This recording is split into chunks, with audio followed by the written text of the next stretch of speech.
Hi, today I'm going to talk about a great film, Becket. Oh, I've thought of a couple of other films we can discuss too. Good. I find myself in one of those positions that Dr. Shin delights to put me in, and I delight to be in too, namely not very prepared, so I don't know where this is going to go, but I know the film well, or pretty well anyway. The film is based on a French play. As far as I know, Jean Anouilh, Anouilh, strange name, probably from Bretagne. Anyway, and for him it was mainly political, and so it belongs in a class along with Antigone, that is, not literally, but what it can be made to say, with some distortion and so forth. But anyway, it's all based on historical events in a very general way, and it's a truly great film. I think it was made in about 1960 to 1962, around there. Stars Peter O'Toole, who is such a wonderful actor of Lawrence of Arabia and The Lion in Winter, so great. And an even greater actor, Richard Burton. Burton was a Shakespearean actor, also the husband of Elizabeth Taylor in a very publicized relationship, but he was a great, great actor. Anyway, these two together, wow. Okay, historical events. Remember that 1066 is arguably the key event in British history. I think the Brits might not appreciate that, but they maybe see it that way. Anyway, 1066 is the date of the Norman conquest of England. That's when William, Duke of Normandy, claimed the English throne. The king, Edward the Confessor, died. The barons of England overlooked William's claim and chose Harold to be new king, and William arranged for the military invasion, conquest really, of England. He crossed the British Channel, the English Channel, and the date is, I think, October 14th. So, today? Oh my God, today or tomorrow? No, tomorrow. Interesting. There took place the famous Battle of Hastings. It must not have been a very big or great battle, but Harold was up in York, 300 miles away, had to rush down with his army, and probably they were pretty exhausted. And the two forces met at Hastings in southern England near the coast. The Normans, who were great fighters and great warriors, converted Vikings after all. Maybe I'll tell that story too. In the 8th century, 7th and 8th century, the Vikings from Scandinavia every year raided, in the spring usually, many places, looted, killed, and so forth, especially the French coast. And over the years, since they didn't find much on the French coast, since everyone was terrified of them, they came more and more inland, following the rivers, like the River Seine, the Seine River, which goes through Paris. Eventually, they were coming pretty close to Paris. The Île-de-France, a very central, small region of France, the center of France. The king of France then really was just the king of the Île-de-France. He was a feudal, F-E-U-D-A-L, lord, to whom other aristocrats owed fealty, F-E-A-L-T-Y, or had to say, "Hi, king, bow the knee," and so forth. Anyway, so the king, then king of France, I don't remember, but around 770, decided to make a deal with these Vikings. Look, be our friends. Take Normandy. Here's a big section of land on the coast. It's yours. Settle there and become French citizens. Well, they did this. The Normans did this. The Vikings did this. And so Normans, Norsemen, took over Normandy, settled there, and over the next couple of hundred years became pretty faithful and very vigorous French citizens, by far the best soldiers of the time. And they conquered Sicily and various other places. Okay, that's where the Normans came from. So William, Duke of Normandy, a very powerful French aristocrat, invaded. Okay, and the Normans took over. Now getting to the time of our movie. That was 1066. The time of our movie is 1171, around there. So barely 100 years later. The French king was Henry II, and he was important in many ways. A typical Norman king, always eager for conquest and fighting, got involved in the Crusades, which had started in 1095, and his son, Richard the Lionhearted, would be one of the key figures in the Third Crusade. But anyway, blah, blah, blah. Henry always needed money to fight his wars. He taxed his barons, B-A-R-O-N-S, as much as he could, but he had to be careful with them. And so always he wanted to tax the church.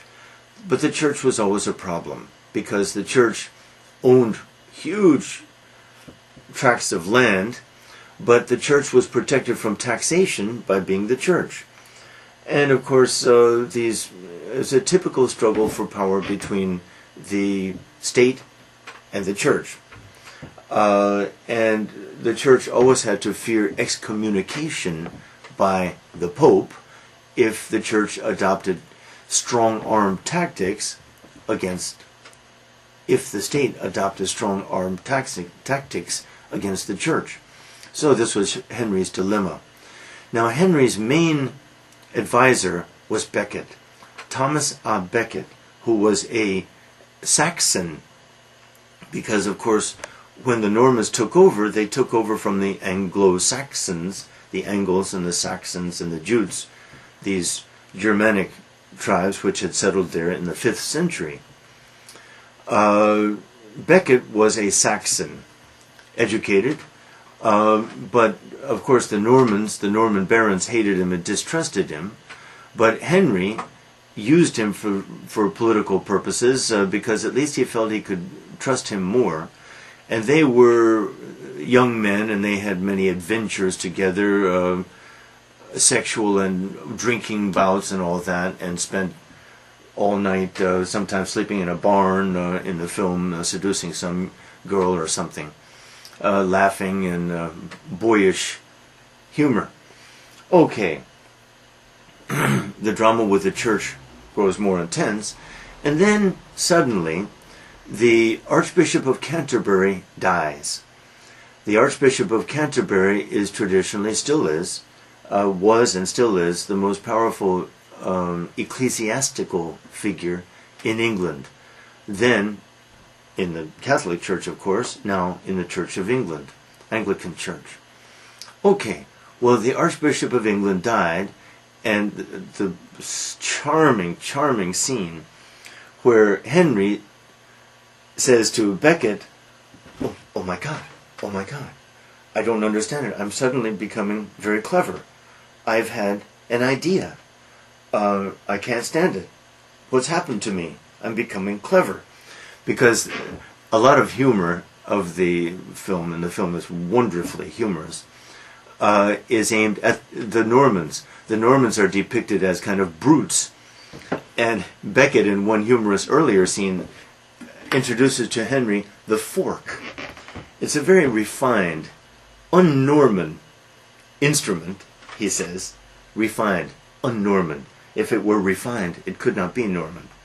The Byzantines had used it. Well, what do you use it for? Well, you pierce your meat and you bring it to your mouth. Well, I don't understand. Why can't one use one's hands? It's refined. Well, I don't see the point, but I'll try it. Says, just wonderful interplay between Becket and Henry. between Burton and O'Toole. Just immortal. Okay. So now back to this idea. Oh my God, I've had this idea. I'm a Norman king. How could I have an idea? But Thomas, I have an idea. What is it, my lord? I must name a new Archbishop of Canterbury. Yes, you must. Well, the new Archbishop of Canterbury, will be you, Thomas. What? Well, no, that's impossible. That's terrible. That's a terrible idea. No, of course. And you, my friend, will help me in my dealings with the church. You, as the head of the church. Well, don't do this. Don't do this. This is a terrible idea. Now we must look back. We have seen, from time to time, we get these glimpses earlier in the film of a spiritual vacuum in Thomas. Thomas is a deep spiritual being who is kind of in despair, I think. He's kind of in despair. And at one point, the arbitrary nature of royal power is played cruelly, because actually the King Henry is deep too. But the deepest need of Henry is for a friend. The deepest need of Thomas is for God. Only God could fill his vacuum. And here's the conflict. Earlier we'd all seen another scene. Thomas has a mistress, a Welsh woman, beautiful, beautiful creature, who sings, this is taken from Shakespeare's Henry IV, Part 1, who sings these songs in Welsh, Celtic language, of such beauty. We don't understand, but it's just so beautiful, and she is so beautiful. And Thomas loves her.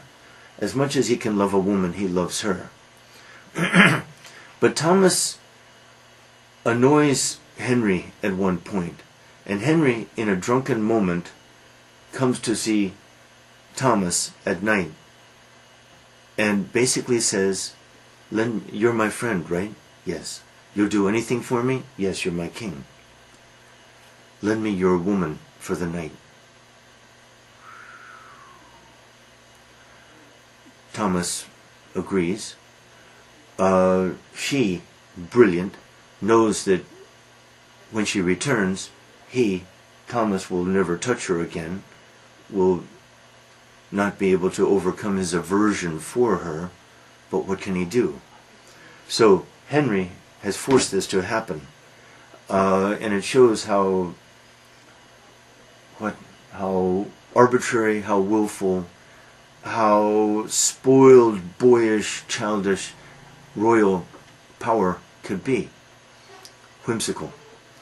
And Becket knew this, of course, had known this, but now he saw it and felt it deeply. But still, just to be sure, that we had seen earlier that that vacuum in Becket could only be filled by death or God. And so this glimpse of the arbitrary power of royalty, although it had an effect on him, on Becket, perhaps even a bigger effect than the film is made to show. Burton is so... he's a giant. On the screen, he's a giant. I don't know that we have a giant like him. There's no giant like him. Not the only comparable one is Russell Crowe. Russell Crowe is a little bit comparable. It takes a non-American accent to be so imposing a figure. Russell Crowe plays Americans. Seriousness, that is the seriousness of his face, the power and depth of character that the face shows. I'm not sure that we Americans generate those faces. There aren't many Native Americans who have faces like that. Perhaps you'll agree if you get to see the film. But if you think of Russell Crowe, and then you compare him with, I don't know, some younger man, Brad Pitt, who's maybe a great actor, or older even, Al Pacino. No, Russell Crowe's face is deeper and more powerful, and Burton's was even more powerful than Russell Crowe's. Anyway, sorry. Moving on. Then we had these glimpses before, and then Henry has this idea. You will be, Thomas, my Archbishop of Canterbury. And when Becket says, don't do this, don't do this, there's fear in his eyes. Fear of what? We don't understand at the time, but it's before long we do understand. Because it's kind of the fear of what the consequences are bound to be. Because the consequence, and I guess Thomas knows it, or he intuits it, intuition. He knows that if he's called to this life of service to God, this life of Archbishop of Canterbury, he will not turn back. He will not go into this in any half-hearted way. He's incapable of that. He will pour his whole being into the pursuit of that life. And that will put him on a collision course, of course, with Henry, his friend. That will hurt Henry. He doesn't want to hurt Henry, but he knows that he will have to. He will have no choice. Henry doesn't see this, because the height to which Henry can reach is friendship. And he idealizes the friendship with Thomas so greatly. His marriage, by the way, is shown as utterly trivial. He treats his wife with contempt. He treats his children with contempt. Marriage for him is nothing. Being King of England, even, is a small thing compared with the degree to which he idealizes that friendship with Thomas. Amazing, amazing. Okay, so, but Henry insists they go through with it. And soon, Henry leaves him alone for a while, but soon he hears these rumors about Thomas having sold all the gold plate, all the silver, all the treasures of the church at Canterbury, and distributing money, food, to the poor. Now, Henry, of course, is a king, and Henry, of course, is cynical. How could a king not be cynical? And Henry thinks, oh, that Thomas, that wag, is what he would say, W-A-G, kind of like a witty prankster playing pranks. But Henry, I think, knows that there's more. But he leaves him alone for a while. But soon, of course, he has to call upon the church for money. He needs money. And Thomas, it's not there. There is no money left, or not what Henry needs anyway. And soon this collision course is evident, even to Henry, who didn't want to see it. Now, for us watching the film, let's step back from the film a little bit. That scene, the powerful scene when drunken king, staggering, had insisted that Thomas yield his woman, this beautiful, gentle, supreme woman.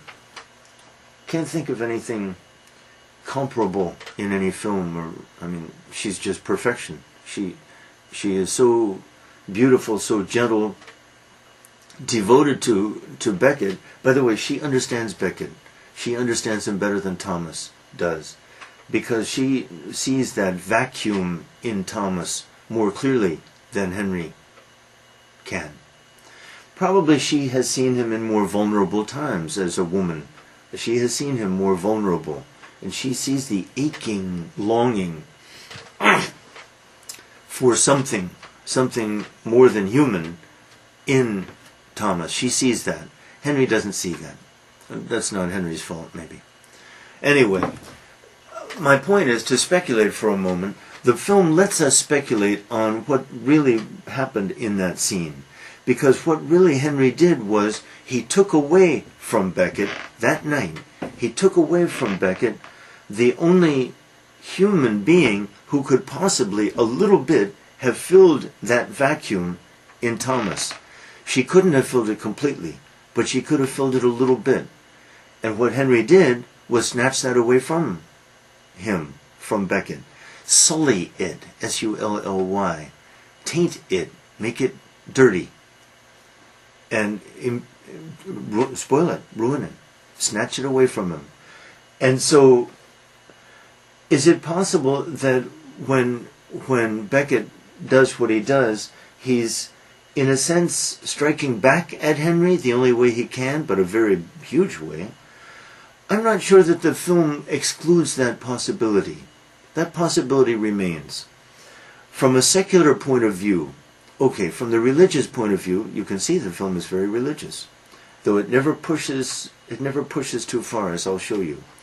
But for a person who rejects a religious interpretation for a psychological interpretation and a secular psychological interpretation, that interpretation is available to us by the pain that Henry inflicted on Becket that night in his drunken spitefulness. Okay. And self-indulgence. Okay, back to the film. So, the crisis is on. More glimpses of Henry in isolation, because Henry, of course, lives in London, and Thomas is down there in Canterbury. The distance was only 60 to 70 miles, but that's a long 60 to 70 miles, and Henry never went there. Now, I'm not sorry, this impromptu way that Dr. Shin and I have of doing things here. I have to take you back to the beginning, the very beginning of the film. I'd forgotten this, but it doesn't matter. You'll see it right away.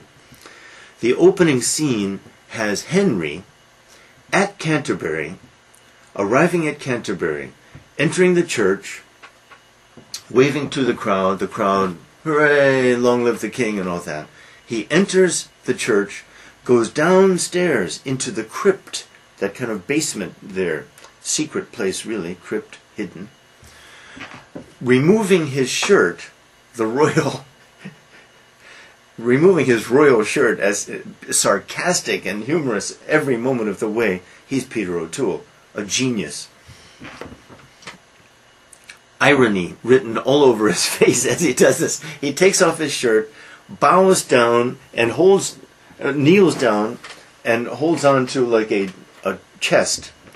Meanwhile, the monks of the church start administering the whip to him, and Henry, wincing in pain, but laughing ironically too, talking to Becket. Becket's dead. Becket is dead.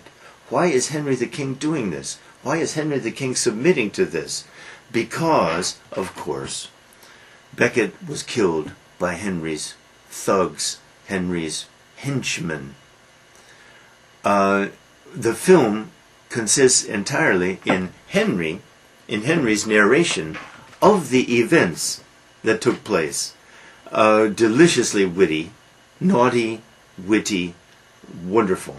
Henry, Peter O'Toole, narrates the events in retrospect. And of course the film will end with Henry having finished with his lashes, his back a little bloody, no doubt, doing penance, of course, for the terrible sin of having murdered Thomas. But of course all this is politics. Henry is not doing penance. Henry is simply trying to ingratiate himself, re-ingratiate himself with the English people, especially those of Canterbury, who hate him now because he killed their little saint.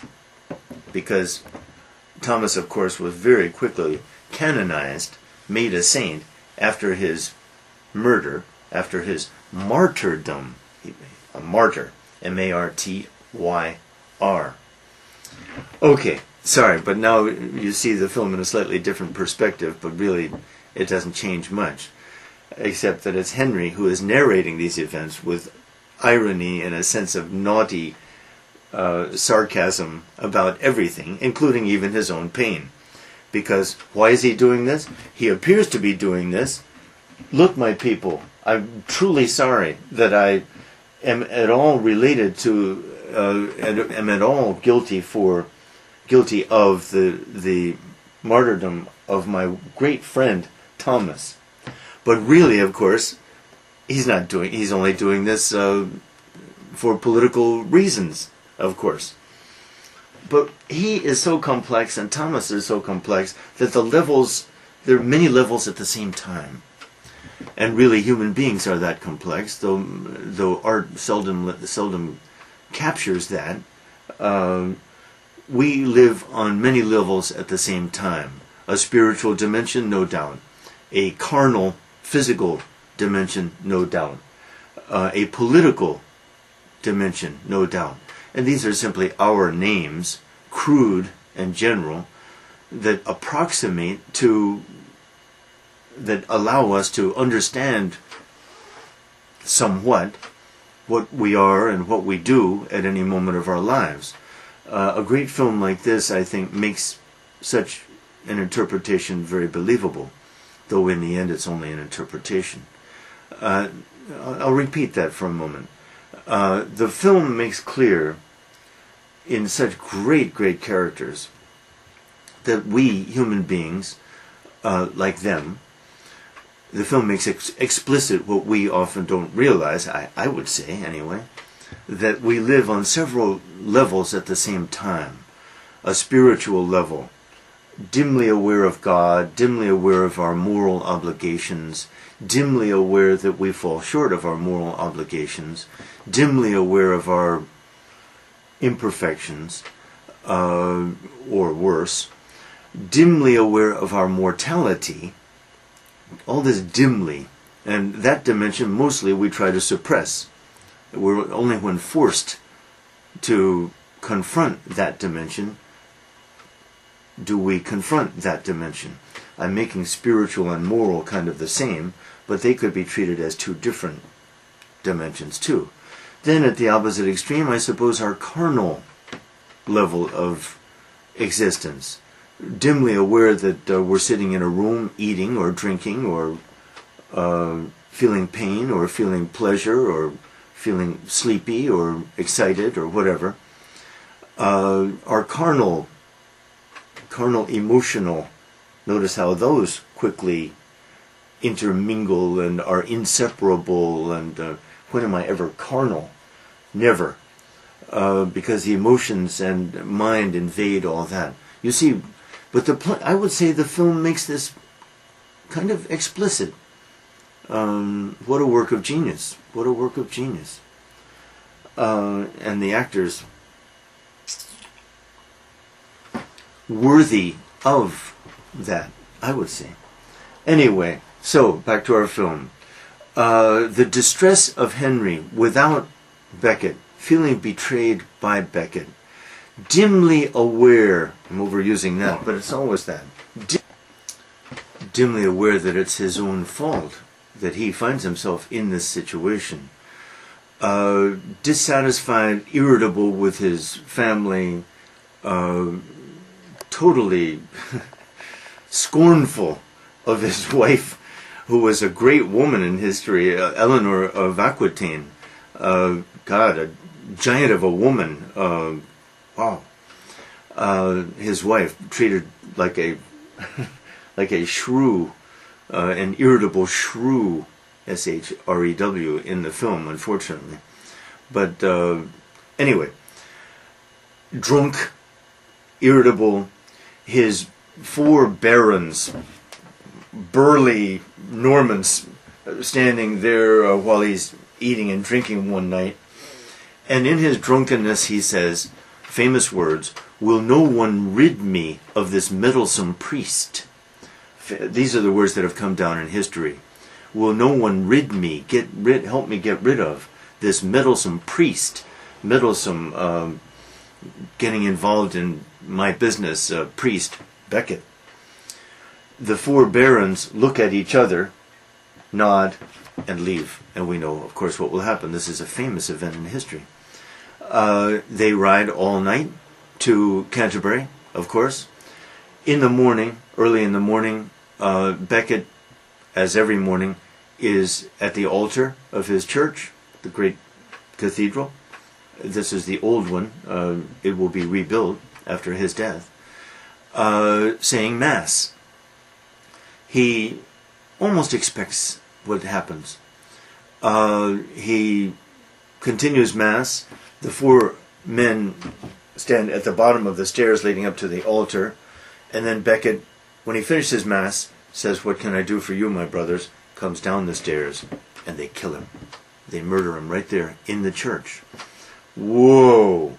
Well, of course, the populace, ACE, populace, is furious at this event. Henry, of course, can do nothing but pretend that he had nothing to do with this, that they killed Becket on acting on their own volition, their own idea. He distances himself, of course, from this murder. And so the four barons, of course, will be put to death. Fools. Or martyrs. Maybe they are martyrs to royal power, because they died really to help Henry get out of his ticklish situation, untenable situation. Anyway, and so the events of the rest of the film lead quickly to where we are at the beginning. Henry, wonderful, wonderful. He's always depicted as having tender, gentle skin. And earlier in the film, a typical scene, he had bathed cold water, there was no warm water, and then one of his servants is supposed to rub his back. "Rub harder, dog, I'm cold," he says, Henry to his servant. And then Becket, who's standing there amused, always amused, they're both amused at each other every second earlier, says, "Here, give it to me." And he rubs vigorously. "Oh, Thomas, only you know what I need. Only you know how to treat me." So this establishes his tender skin. So at the beginning, or is it at the end? It doesn't matter. Henry, feeling the lash of the whip, says, and you, talking to Thomas, dead, of course, in Thomas's church, he says, "So of course, Thomas, you know how tender my skin is. You will appreciate the gesture that I'm submitting to here, this show of penance." Wonderful God. "And you will, of course, smile at the thought that I'm going to destroy this church and build a new, much more magnificent church in its place, and it will be called, it will be sacred to you, Thomas. It will be dedicated to St. Thomas à Becket, who was canonized, I think, in 1177, very quickly after his death. I think the required 5 or 6 years had to pass, but he's one of those, like St. Francis, who was canonized very soon, as quickly as possible after death. Again, if you are cynical, and I am a little bit, you say the church wanted to cash in as quickly as possible while the market was hot. Yes, people, we love St. Francis too, and look, we made him a saint overnight. Beautiful. And very similar. I'm sure Henry paid the Vatican a lot of money, though the Vatican didn't need the money. They wanted that saint too, because St. Thomas à Becket, having a St. Thomas meant a huge rise in ecclesiastical power in England. Thomas was a warning to kings. Look, don't mess with the church. Don't mess with Mother Church. Beautiful. The politics always amusing and complex, and the giants who play the game, very interesting human beings, of course, if we can appreciate them. Anyway, back to our film. And the film ends with Henry putting his robe back on, his lashed tender skin. No, just a cloak. Going out to the mob, the populace there, waiting, and removing the cloak and showing the lashes on his back, but smiling and winking at Thomas, the dead Thomas, right, in his heart, saying, "Good joke, huh, Thomas?" My God, what sophistication! What a high level of sophistication and wit and humanity and feeling. It's not cynical. It's cynical and religious at the same time, which is maybe how we should be. I mean, it's in the end, it's kind of religious, or at least it allows the religious perspective. It does not deny the religious perspective at all. But the foremost one is the human one, the complex, deep, rich, funny, cruel range of feelings and behavior that bond two people, in this case the two friends. What a glorious film. We have some time left. I wonder if... Okay, I'm going to talk about one of Shakespeare's most lovable... God, maybe it's his most lovable play, Henry IV, Part 1. It's classed among the chronicle plays or historical plays dealing with English history, but it's so much more. We have relatively little time, but I hope to do it justice. The main characters, okay, historical background. Richard II was King of England from 1377 to 1397 or 98, around there, around 21 years. But he was a very unpopular king. He was willful. By the way, an excellent play is Richard II. An early play. It's no match for the play we're doing now. We're doing the great one. But Richard II is an excellent play. Anyway, so in that play, in Richard II, we see what kind of strange man Richard was, doomed for unpopularity. An unbalanced man, probably homosexual. Okay. In Henry IV, Part 1, what do we have? We have Bolingbroke. Henry Bolingbroke was Duke of Northumberland? Oh God, doesn't matter. A powerful duke. And he had been banished by Richard II, and Richard had taken his lands. But Bolingbroke returns to England. No, I'm telling you more Richard II. Let me get to Henry IV. But that's historical background. Okay. Bolingbroke returned to England, returned up to York, and slowly marched south to London. And as he marched south, he was joined by thousands who disliked Richard. And by the time he arrived in London, Richard could not oppose him. In fact, Richard had to return from Ireland, could not oppose him, and had to submit. Well, this was rebellion. This was unthinkable. And Henry took the throne from Richard. Basically imprisoned Richard in some remote castle, and then apparently had him murdered. Richard was murdered. Richard became a little bit of a martyr himself. But anyway, Henry was on the throne, Henry IV. But Henry's position was a little bit untenable, that is, a little bit precarious. Could easily be tipped over, and he felt that constantly. And he felt guilty about the snatching of the throne and the murder of Richard, and this guilt unbalanced him a little bit. Anyway, now to our play. The main character, the central character, is Prince Hal. Hal is the older son of Bolingbroke. That is, he is the Prince of Wales, meaning he is the heir to the throne, H-E-I-R. He will be the next king. He will be Henry V. And for Shakespeare and for many Englishmen, Henry V was the most glorious of the kings of the past. His reign was brief, but he was a hero of the 100 Years' War against France. He was a dashing man, charming, a good king in his brief reign. Okay, Hal. Now, what is Hal doing? How is Hal spending his time?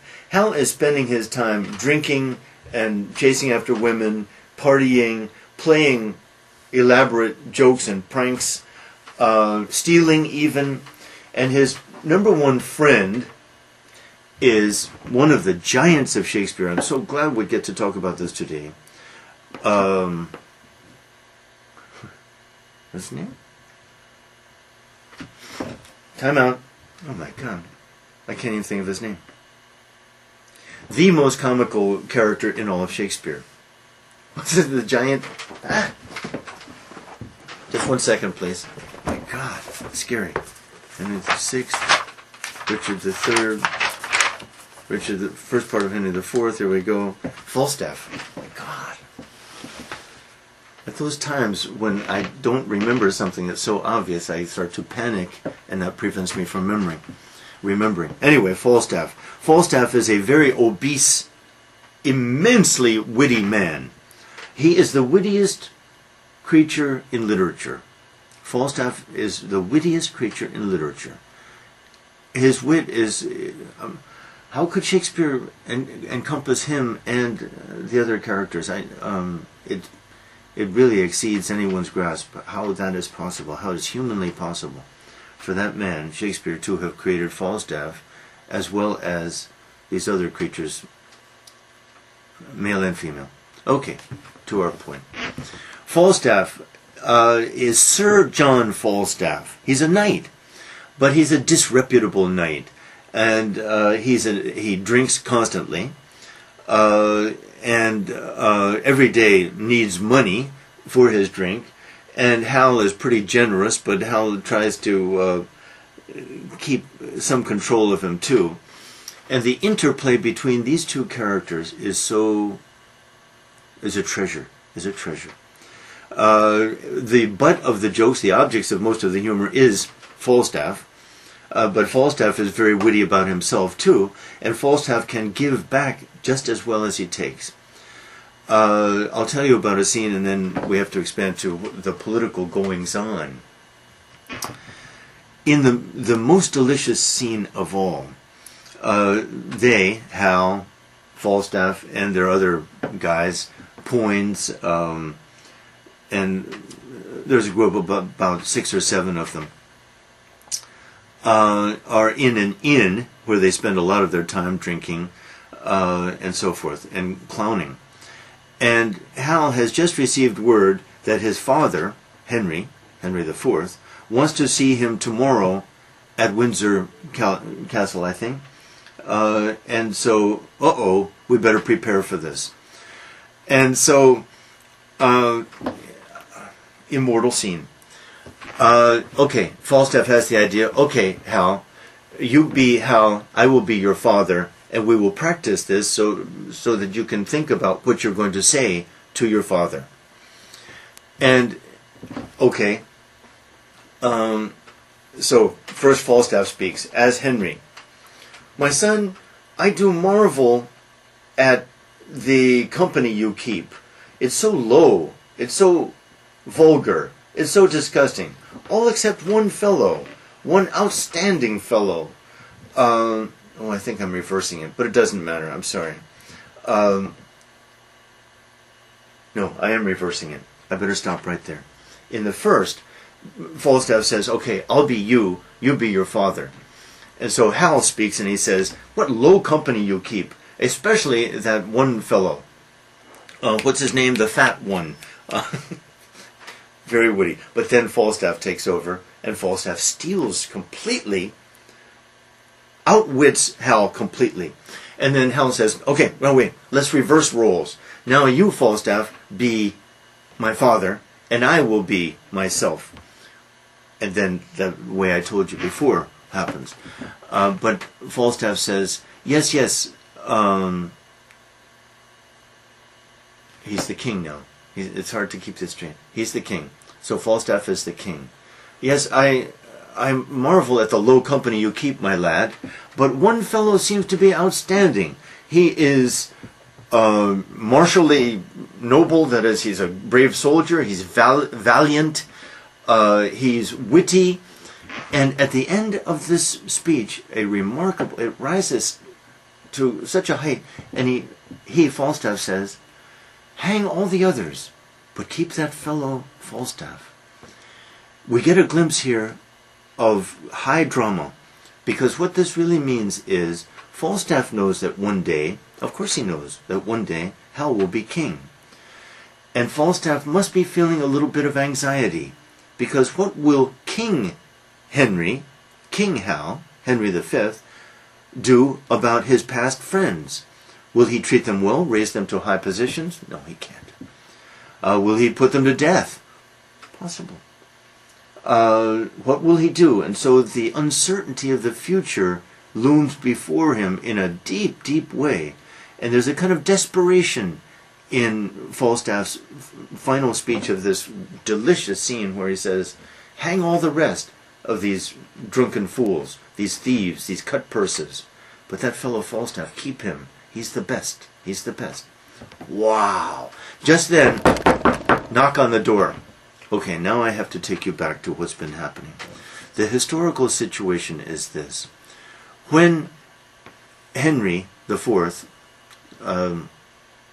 Northumberland, if that's his name, had come to get his power, he had depended for his help on various other powerful figures from the northern England. Among these were the family of Hotspur, Worcester, his brother, and anyway, I won't get into the details of these characters, but Hotspur is he's presented as a young man. At the time he was 40, but Shakespeare makes it more like 25. He's married. He's a hot-headed, great fighter, but hot-tempered man. And he and his father and his uncle had been the main supporters of Henry and made Henry the king. But now they think that Henry is ungrateful to them. They think that Henry has not repaid them at all. In fact, Henry doesn't trust them. And they're right. So this is a very ticklish, sensitive political situation. And their grievances, the grievances of Hotspur, his father, and his uncle, have become so great that they are going to mount an armed rebellion against Henry IV. And already Hotspur has made war in Scotland against the Douglas, as he's called, the Earl of Douglas, I'm pretty sure is his name, who is a great warrior, Scottish warrior himself, and Hotspur has defeated Douglas twice. But these are warriors, fighters, athletes, so to speak, and the fellowship among them is almost as great as their sense of rivalry. And now the Douglas has agreed to join Hotspur and his father and uncle. And together they represent a huge, a formidable, and very threatening force that will come down on King Henry. And Henry can match them, but it will be close. Now Henry is feeling the need of calling on his son, Hal. And so that's why he has said, "Come tomorrow morning, talk with me." And so right in the center of the play, right in the middle of Act 3, I think, we get this wonderful scene of Henry and Hal, literally the scene. And the scene is serious. The king weeping, saying, I'm so embarrassed, I'm so humiliated at your ways, at your doings. Flashback. Early in the play, in Act 1, we get a soliloquy. Sorry, but this is okay. We get a soliloquy by Hal. And Hal says to us, speaking to himself, "Really, I'm just playing a game here. I'm amusing myself. But when my time comes, when I'm called to more serious things, when I will be a king, I promise I will be a great king. And no one will ever see this playful, boyish, reveling, dissolute lad whom I am now. It's just a mask. Don't worry." Well, it's a shame. It's the weakest part of the play, but Shakespeare had to do it. Returning now to Hal and his father Henry. Why are you this way? And Hal basically says, I'm sorry I've been this way. I'm sorry I've embarrassed you. But you can count on me fully. And you can count on me to oppose Hotspur. I'll fight him one-on-one if you want. And I will defeat him. And I will bring honor to you and to myself. Powerful, powerful. Very unconvincingly, though, Henry then says, wow, you're my son. I give you all the power. Go do whatever you want and fight them. Just a total 180-degree reversal. But one has to believe it. That part of the play is the weakest part of the play. But these characters. There's another character among the rebels, and he is Owen Glendower.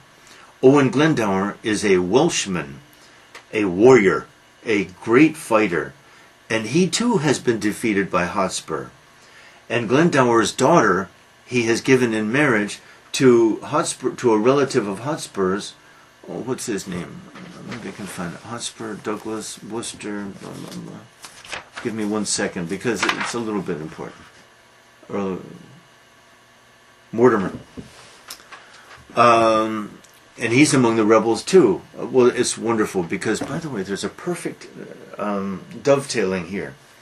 I said to you before that the Welsh woman in Becket, the film, the mistress of Becket, would sing these beautiful songs in Welsh, and she was so wonderful. Glendower's daughter also sings, that's where we get this idea for the film. Glendower's daughter sings in Welsh. She's beautiful, she must be, and her music beautiful, to Mortimer, her husband, who doesn't understand anything, though he says, I must learn Welsh. I must learn what this wonderful creature is singing because it's so beautiful. The link between the film and the play, here it is. It's not big, but it's powerful. It's wonderful. Okay, here we go. So, things start moving. Falstaff, too, will take part in all this, and he gets a job recruiting soldiers. Now, the way the game was played was, Hal gives Falstaff $10,000. Let's make dollars. And Falstaff's job is to recruit fellows, buy money, give them money, to make them soldiers. Well, Falstaff very cynically chooses the poorest of the poor, fellows without a shirt or rags, the homeless, to whom, of course, he can give $5 here, $5 there. They don't have $5. They'll join right away. But this, of course, will be Falstaff's way of keeping 8,000, let's say, of the 10,000. That dog, that rogue. Everyone knows it because this was common. But it's kind of cynical of Falstaff. And he says very witty speeches about it. And Hal, although it irritates Hal a little bit, Hal is also amused by it because he's amused by everything that Falstaff says, for the time being, temporarily, tentatively. So anyway, then in Act 4 we get the long march up to the battle. What's the name of that battle? Sorry, but it's a little bit important. Oh, second part, first part. What's the name of the battle? Where are we? Sorry, I want the name of the battle. A little bit important. Oh wow, wonderful, wonderful, wonderful. Don't find it yet, but it doesn't matter. I'll find it. Act 5, of course, will be the battle, and the culmination, the climax of everything, will be the individual combat between Hal and Hotspur. And of course, Hal will win. But this is punctuated with delicious humor. Falstaff finds himself on the battlefield. Probably the real Falstaff, because he was real, was a pretty good fighter, but our Falstaff is not a fighter at all. I'm going to tell the battle scene, and then I'll tell an earlier scene. Just wonderful. Hotspur comes looking at him. Fight, dog! They fight briefly, and then Falstaff falls down and pretends to be dead. Pretends to be dead. And when Hotspur is gone, he wakes up and explains to us, basically, better a live hero than a live coward than a dead hero.